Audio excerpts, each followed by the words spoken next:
আমরা আত্মা কাকে বলে জানি না। আত্মার কি কোনো বৈজ্ঞানিক ব্যাখ্যা আছে? স্বপ্ন দেখি মাঝে মাঝে আমরা, স্বপ্ন সত্য হয়। অনেক সময় অনেকের স্বপ্ন সত্য হয়, কোরআন তার সাক্ষী। অনেক সময় অমুসলিমের স্বপ্ন সত্যি হতে পারে, কোরআন তার সাক্ষী। ইউসুফ আলাইহিস সালাম জেলখানায়, মনে আছে? দুজন ব্যক্তি স্বপ্ন দেখলেন, একজন শরাব পান করাচ্ছেন মনিবকে, আরেকজনের মাথার মধ্যে রুটি, এখান থেকে পাখি রুটি খেয়ে চলে যাচ্ছে। এই দুজন ব্যক্তি কিন্তু অমুসলিম, মুসলিম নন। তারপরে ইউসুফ আলাইহিস সালাম বললেন, একজন নিষ্কৃতি পাবে এবং তার মালিককে সে শরাব পরিবেশন করবে, সে মুক্ত হয়ে যাবে সামনেই, অচিরেই। আরেকজন ব্যক্তি, তোমাকে শুলদণ্ড দেওয়া হবে, তোমার মাথার মধ্যে যে মগজ আছে এটা পাখি এসে খেয়ে ফেলবে। কদি আলাম, এটা হয়ে গেছে, এটা আল্লাহর পক্ষ থেকে ফয়সালা। তাহলে এই স্বপ্ন মিথ্যা ছিল না সত্য? এই স্বপ্নের বৈজ্ঞানিক কি ব্যাখ্যা আছে? বিজ্ঞান কি এই পর্যন্ত যেতে পারবে? নাই। অতএব সব কিছুর বৈজ্ঞানিক ব্যাখ্যা খুঁজতে হবে না। নবী সাল্লাল্লাহু আলাইহি ওয়াসাল্লাম বলেছেন, নবী সাল্লাল্লাহু আলাইহি ওয়াসাল্লামের প্রতি দরুদ পাঠ করা হলে এই দরুদগুলো সংগ্রহ করার জন্যে এক শ্রেণীর ফেরেশতা আছেন, স্পেশাল ফেরেশতা, মালায়েকা। আর আমাদের সায়েন্স অবশ্য মালায়েকায় বিশ্বাস করে না, তারা জিন জাতিতেও বিশ্বাস করে না। যদিও বা অনেক তত্ত্ব উপাত্তর সাথে জিনের সম্পর্ক আছে। এটা আবার কেমন কথা? এটাও কোরআনেই আছে যে দুনিয়াতে যে ব্যক্তি শয়তান, মানুষ শয়তান, তার সাথে জিন শয়তানের যোগাযোগ থাকে। বিশ্বাস করেন না? দুনিয়াতে যে ব্যক্তি মানুষ শয়তান, তার সাথে জিন শয়তানের যোগাযোগ থাকে। একটা হাদিসে এমনও পড়েছিলাম আমরা স্টুডেন্ট লাইফে, আল্লাহ রাব্বুল আলামিন যখন কোনো আদেশ নাজিল করেন তখন ফেরেশতারা সেটা নিয়ে ডিসকাস করতে থাকেন আসমানে, এবং জিন জাতি প্রথম আসমানের কিনারা পর্যন্ত পৌঁছে যায় এবং সেখানে গিয়ে কানে শ্রবণ করার চেষ্টা করে কি নিয়ে আলোচনা করা হচ্ছে। যদি কোনো একটা সংবাদ তাদের কান পর্যন্ত চলে আসে, তাদেরকে বিতাড়িত করার জন্য আল্লাহ রাব্বুল আলামিন উল্কাপিণ্ড ছোড়েন। ওখানকার ফেরেশতারা আছেন, তারা অগ্নিশিখা নির্বাপন করেন। সূরা সফফাতের প্রথম দিকে পড়ে দেখবেন। এই জিন দুনিয়াতে যে কবিরাজ বা তান্ত্রিক বা জাদুকরের আন্ডারে আছে, সে এসে তাকে জানিয়ে দেয় এই হতে যাচ্ছে। তখন সেই তান্ত্রিক এই সত্যটার সাথে আরও 100টা মিথ্যা জড়িয়ে জনগণকে বিভ্রান্ত করে। তখন তার কথা ফলে যায়, মানুষ মনে করে যে তান্ত্রিক অনেক বড় কিছু হয়ে গেছে। তো এগুলো সবই ফিতনা। যাই হোক, এই জিনের ব্যাখ্যা কিন্তু আমরা করতে পারছি না বিজ্ঞান দিয়ে।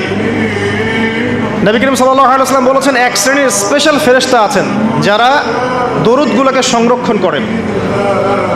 আমরা যে কথাগুলো বলছি রেকর্ড হয়ে যাচ্ছে না? আজকে থেকে 100 বছর 200 বছর আগে মানুষ এটা কল্পনা করতে পারতো? আমরা এখন যেখানেই মুভ করছি, সিসি ক্যামেরা, ভিডিও, এটা সেটা, স্যাটেলাইট, এগুলো আছে না? আজকে থেকে 300 বছর আগে মানুষ এগুলো বিশ্বাস করতে পারতো? আজকে থেকে 1000 বছর আগের কোনো মানুষকে বলেন যে স্যাটেলাইট দিয়ে পুরো বিশ্ব নিয়ন্ত্রণ করা যায়, সে বলবে যে পাগল, তার মাথায় ঢুকবেই না স্যাটেলাইট কি জিনিস। ঠিক একইভাবে আল্লাহ পাকের জ্ঞান হচ্ছে লক্ষ কোটি কোটি বছর আগের, চির নতুন, চির প্রাচীন, চির আধুনিক। এই জ্ঞানের ঊর্ধ্বে কারো জ্ঞান নয়। এই জন্য এখন এগুলো কথা অনেকেই প্রশ্ন তোলে যে ফেরেশতা আবার কি জিনিস, জিন আবার কি, ইসলাম এগুলোতে কেন বিশ্বাস করে? সুবহানাল্লাহ। মানে তাদের বক্তব্য হচ্ছে ল্যাবরেটরিতে যেটা প্রমাণ করা যাবে না সেটার অস্তিত্ব নাই। প্রত্যেকটা বস্তুকে হয় কঠিন হতে হবে, না হলে তরল, না হলে বায়বীয়, এর বাইরে কিচ্ছু নাই। আসলে কি তাই? তো সব কিছুকেই বিজ্ঞান দিয়ে ব্যাখ্যা করতে হবে জরুরি না। এর ঊর্ধ্বে অনেক কিছু আছে। এর জ্ঞান, এর শেষ সীমা থেকে আল্লাহ পাকের জ্ঞান শুরু হয়। অতএব এটাকেই চূড়ান্ত জ্ঞানের মানদণ্ড মনে করার কোনো কারণ নাই। আমাদের মধ্যে একটা শিরকি আকীদা ঢুকে গেছে এখন। এটা একটা শিরকি আকীদা। সেটা হচ্ছে যে কোনো বিষয় যদি বৈজ্ঞানিকভাবে প্রমাণিত না হয়, কোরআন সুন্নাহয় থাকলেও মনে করি এটার অস্তিত্ব নাই। এটা আমাদের সাইকোলজিক্যাল সমস্যা। এখন এই জেনারেশনের বেশি সমস্যা, কারণ তারা পড়াশোনা করতে করতে মনে করছে সব কিছুকেই বিজ্ঞান দিয়ে প্রমাণ করতে হবে। তুমি তো তোমার আত্মাকেই প্রমাণ করতে পারবে না। একটা মানুষ হাঁটছে রাস্তা দিয়ে, পড়ে গেল, ডেড, এরকম হচ্ছে না? তাহলে কি এমন ছিল তার দেহের মধ্যে, বের হয়ে চলে গেল, সে ডেড? বলবো হৃদযন্ত্রের ক্রিয়া বন্ধ হয়ে মারা গেছে। তো ক্রিয়াটা বন্ধ হলো কিভাবে? কে হুকুম করলো, কার আদেশে বন্ধ হলো, কে নিয়ে গেল রূহটা, আত্মাটা? তো এগুলো তো ব্যাখ্যা করতে পারবে না। সো এই কনসেপ্ট থেকে বের হয়ে আসতে হবে যে প্রত্যেকটা বিষয় বিজ্ঞান দিয়ে প্রমাণ হলে পরেই বিশ্বাস করব, না হলে করব না, এটা ঠিক নয়। কোরআন এবং সুন্নাহ যা আছে এটা চূড়ান্ত, এর বাইরে যা আছে এটা যদি কোরআন সুন্নাহর সাথে মিলে যায় আমরা গ্রহণ করব, কোনো সমস্যা নেই। কিন্তু না মিললে আমরা কোশ্চিন কালো সেটা মানতে রাজি নই। আসুন, নবী করিম সাল্লাল্লাহু আলাইহি ওয়াসাল্লাম বলেছেন এক শ্রেণীর স্পেশাল ফেরেশতা আছেন, মালায়েকা, নূরের তৈরি, আলোর তৈরি, আলো দিয়ে তৈরি, নূর দিয়ে তৈরি, যারা নিঃসন্দেহে আলোর বেগের চেয়ে বেশি বেগে ভ্রমণ করতে পারেন, নিঃসন্দেহে। আচ্ছা, তো তারা স্পেশালি এই দরুদগুলোকে সংগ্রহ করেন, দরুদ এবং সালাম এটাকে সংগ্রহ করেন, করে নবী সাল্লাল্লাহু আলাইহি ওয়াসাল্লাম পর্যন্ত পৌঁছে দেন। এরপর আল্লাহ রাব্বুল আলামিন, আল্লাহ সুবহানাহু ওয়া তাআলার ইচ্ছায় নবী করিম সাল্লাল্লাহু আলাইহি ওয়াসাল্লাম এর জবাব দিয়ে থাকেন। একটু চিন্তা করেন যে আপনি মনে করেন আল্লাহ রাসূল সাল্লাল্লাহু আলাইহি ওয়াসাল্লামের দরজায় দাঁড়িয়ে আছেন, কথার কথা মনে করেন যে তিনি জীবিত আছেন, কথার কথা। আপনি তার বাড়ি চেনেন, তার বাসায় গেলেন, গিয়ে নক করলেন, গিয়ে নক করে বললেন আসসালামু আলাইকুম। এবার নবী সাল্লাল্লাহু আলাইহি ওয়াসাল্লাম ভিতর থেকে আপনাকে বললেন, কথার কথা ধরে নেন যে ওয়ালাইকুম আসসালাম। এর অর্থ কি? ওয়ালাইকুম আসসালাম অর্থ কি?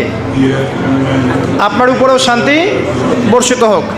আচ্ছা, আবার মনে করেন আপনি বাসার ভিতরে আছেন, আপনার বাসায় নবীজি এসেছেন সাল্লাল্লাহু আলাইহি ওয়াসাল্লাম, কথার কথা। এবার তিনি আপনার দরজায় নক করছেন, নক করে বলছেন আসসালামু আলাইক, তোমার উপর শান্তি বর্ষিত হোক। তো নবী সাল্লাল্লাহু আলাইহি ওয়াসাল্লামের এই যে দোয়া, তোমার উপরে শান্তি বর্ষিত হোক, এটা যে যত বেশি পাবে তার জীবনটা তত সুন্দর হবে না? অতএব যে ব্যক্তি যত বেশি দরুদ পাঠ করবে, যত বেশি সালাত প্রদান করবে নবী সাল্লাল্লাহু আলাইহি ওয়াসাল্লামকে, ইনশাআল্লাহ তাআলা সে সচ্ছল হবে, টেনশন ফ্রি থাকবে, সুখে শান্তিতে পৃথিবীতে বসবাস করবে ইনশাআল্লাহ। আর সুখ বলতে আমি শুধুমাত্র চাকচিক্য বোঝাচ্ছি না, বাড়ি গাড়ি স্ট্যাটাস বোঝাচ্ছি না। সুখী হওয়ার জন্য টাকা যথেষ্ট না।